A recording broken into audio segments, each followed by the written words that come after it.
Now imagine you're a first-time new mum struggling to make it all work just a few weeks after birth, when you start having thoughts about harming your baby and yourself. Well, that's the cold face of postnatal depression, and it's where journalist Tanya Sweeney found herself over a year ago. Postnatal depression can be palmed off as the baby blues, but it's a serious mental health issue with serious consequences for some. Our reporter Brianna has this story. Women are often told that becoming a mum is one of the best things that can happen to us. But what about the 15% of women in Ireland who get postnatal depression? It can look like a lot of things. It can look like crying, sleeplessness, and even having harmful thoughts about your baby. The numbers are often underreported because who wants to admit to that? Well, one woman did, and she did in a national newspaper, and we're about to meet her now.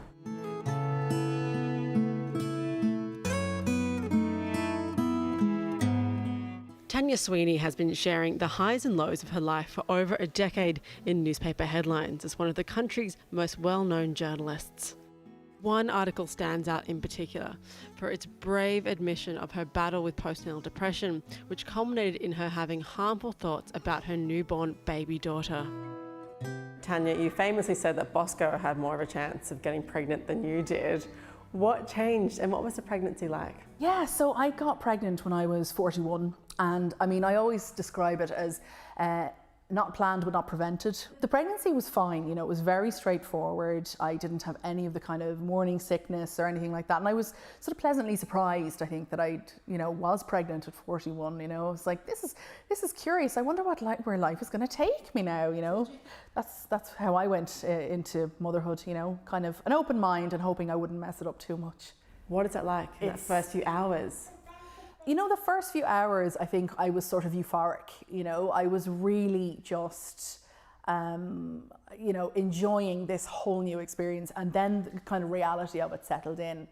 And I think I started on the second day or third day, I started crying, every day. And friends of mine who came to see me were at the door with their flowers and their cottage pie going, and I'd open the door and just be bawling, and they just did not expect this from me. That's not really my personality, And do you think that people aren't open about their struggles because you're expected just to jump into it and to love being a mother? Oh, there's definitely this huge kind of expectation of women especially, to just be deliriously in love and naturally in love. And I was in love with my baby. So you had that connection, because a lot of people with PND don't have that immediate connection. Absolutely, yeah. I mean, there were definitely a few times when I kind of looked at her and I was like, oh my God, I can't really deal with this, And I started to get very upset that she liked my partner more, which, for a 3-week-old baby to choose preferences doesn't really happen, but you think that in your mind, So what were your first signs that something was not right and you needed intervention? I think, well, the first few signs, I mean, the sleeplessness in new motherhood is the worst thing you'll ever, sleep becomes like treasure. If you have an hour's sleep, you think you're just in the Maldives, it's so strange. So I wasn't getting much sleep, and that was making me a little bit my realities were a little bit distorted, I think. And, the crying was just, I know there's such a thing as the baby blues, but then doing it every week or every day, 6 weeks on, I was like, this isn't just the baby blues, this is something else. So you lived like this for 6 weeks. Was that miserable? It was very isolating. I mean, the funny thing was there were people in every day in my house, And again, that was part of me trying to show that I was quite capable and I got this. Yeah, like, come on, visit, everything's fine. Yeah. Why did you feel the need to pretend that everything was fine to them? Yeah, that's a really good question. I think there's just this expectation maybe that you put on yourself that you are going to just be naturally good at this and naturally capable. But why do you think women care so much about having to look right and having to look okay? Why can't women with postnatal depression just go, this is it, this is the story? Oh, did you find a toy? Did you find a toy? No. Oh gosh, that's very noisy. Will we put that away? What do you think? That's very noisy, isn't it? Maybe will we put that over there? This is working mums. Will we put that over there? Yeah. I'm like the BBC mum every day, or BBC dad every day of the week. This is life. Like, this is you know, like everyone's dealing with kids. This is the new normal for It any really parent. is, yeah. They just run into shot with their snotty noses, I mean, it's guys. handy because she just lets me rethink of my questions at the same time. She's actually given me a bit of a break. You wrote in your article, you were very honest and very brave about having harmful thoughts towards your daughter. You talked about wanting at one stage to throw a glass of water in her face. Was that A, hard to admit, and B, hard to experience at the time? Yeah, I was in the kitchen and I must have been on my own, and she was crying like relentlessly. And I mean, there's research on how the cry of a baby biologically impacts the mother. And anytime she cried, I would flip, I would freak out. So she was crying. And I remember just having a moment of, you know, if this was an adult, I'd smack them in the face. You know, now I wasn't going to smack her, but I remember having this momentary, you know, this kind of flash, a mental image of, you know, kind of just chucking water at her to kind of calm her down. Just to make her stop. Yeah, and in that moment, you know, you then have a thing where you're like, I can't believe I thought that, first off. Horrendous, you know? And you're just so ashamed of that because it doesn't feel like a normal moment. And what was your tipping point that made you go, I'll put my hand up now and say I need help, it's gone on enough, I need to go and get help? I think I had a situation where I really did think, you know, that I think it was when I Googled, does my baby hate me? And, you know, when you Google something like that, they will go, maybe this is postnatal depression and maybe you need to see somebody about this. I'd had her in the rotunda, so I went back to their psychiatric service. I mean, it was kind of funny in a way. I went with the baby, who was about 6 weeks old at the time. And as soon as the psychiatrist or psychiatric nurse walked into the reception area and went, how are you? I just burst into tears. I didn't think I was going to do something to Isla, to be honest. I was more worried, I think I was going to do something to myself, you know, and I definitely had those moments of, I just need to be away from all of this, you know, I really need to be away. But you did there was a turning point. There was definitely a turning point, and I went in and, you know, the psychiatrist was like, you're going to get help now. We're going to put you on a path to betterment. The antidepressants, it's an interesting one because I'd been on them before, albeit at a lower dose. You know, this was quite a high dosage. So I started, and again, like that, I'm just like, you know, take the medication, it'll get you somewhere else. The medication, you also found baby massage classes here at the Elbow Room. Yeah. I came to the Elbow Room and, you know, we did this baby massage class, and it's funny because you barely touch the children, you know. I mean, you don't learn too much about infant massage. It's like a circle of truth and people just cry. You know, it felt like a safe space for people. You were so brave writing about this and writing about, you know, being so honest and saying that you had those harmful thoughts. Would have been hard to admit. Do you worry about Izzy reading them when she's older? And what will you say to her about personal depression? How will you explain this to her? Yeah, I mean, I did think about that when I wrote the piece, you know, and I thought, God, there's a very good chance she will.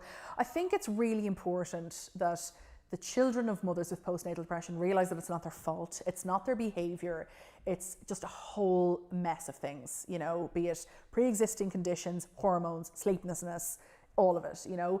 So I'll tell Isla, it wasn't her fault, it wasn't anything she did, it was just kind of dumb luck that I managed to be the 1 in 5 that get it, you know. And I'm so glad I got the help because I knew that I was going to be a better parent once I'd sought the help for the depression, you know. And now we're in great form, and yeah, I hopefully by the time she turns 18 or 19, the whole postnatal depression thing it'll be a different conversation, you know. Well, thank you so much for your time today, and thank you, Izzy, our co-star.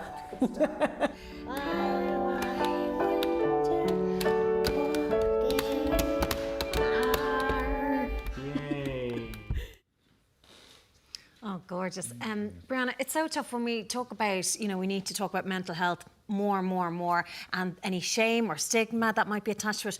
But when it's mums who are supposed to be enjoying this special time, this is what you've wanted for so long, and now it just isn't living up to what you expected and you feel horrendous, really difficult. Absolutely. And I feel like on social media you see #blessed, you see all these mums and expectant mums, and this is the best thing that ever happened to me.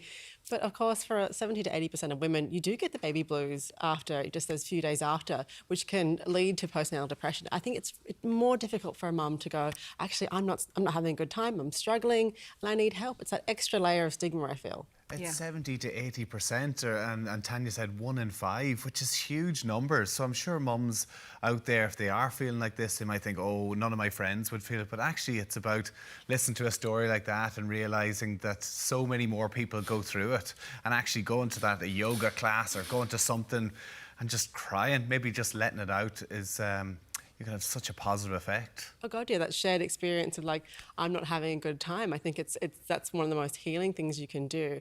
The other problem is that postnatal depression is actually underreported because of this thing called the baby blues. It's kind of a colloquialism. It's seen as like not being serious, and like, well, I had it, and sure, my mum had it, and there's this kind of thing of like, I'm not special. But of course, postnatal depression lasts a lot longer. You can actually get postnatal depression a whole year after you've given birth. So the difficulty is trying to get those women who are feeling that into public health nurses. One of the biggest factors in women getting help successfully is access to a public health nurse. And I think they're absolute angels. They're in the public health system. They're probably not making a whole lot of money, but there's the difference between a woman having basically a successful motherhood in the early years or feeling terrible. And I even felt a degree of expectation in front of the public health nurse. The first time she called, I had like full makeup on, I had a pot of coffee ready for her. By number 3, I was in my pajamas. I was like, I know how this goes. I'm going to be realistic with myself. But I mean, women, and like you said to Tanya, why do we do it to ourselves? Why are we constantly trying to put up this front that everything's perfect? Yeah, I think the penalty for a woman not handling life is higher than a man, especially a mother. There's an extra level of judgment. You know, when we see dads looking after kids, like, the kids have got messy hands and messy faces and mismatched clothes, but like, isn't he great? Isn't he being a great dad? But I feel like women have that extra expectations on them. And I feel like, you know, the symbol of the Irish mammy who's like raised 10 kids and can do it all. My mum was the same, you know, and I feel like it's that sort of extra pressure of you have to cope. Well, this is your choice. You had kids and that's it. There's no room for struggling. And in terms of support, what support is available to anyone who is watching? What's your first port of call? Your public health nurse. So if you just had a baby, they're the people that you go and see. You can also go to your GP and they'll put you in contact with your local mental health team. Now, there are problems in the HSC system. There are great people in there, but unfortunately the availability of appointments. So some people in some certain cases are waiting up to 18 months for an appointment. Wow. But your GP is your first port of call. They're amazing. I've been to them for my mental health. They're the best to go to start off.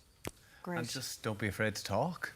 Exactly. Don't be afraid to just share what you're going through, because it is difficult. I mean, a lot of even what Tanya said there resonated with me in terms of a baby crying. It is so difficult.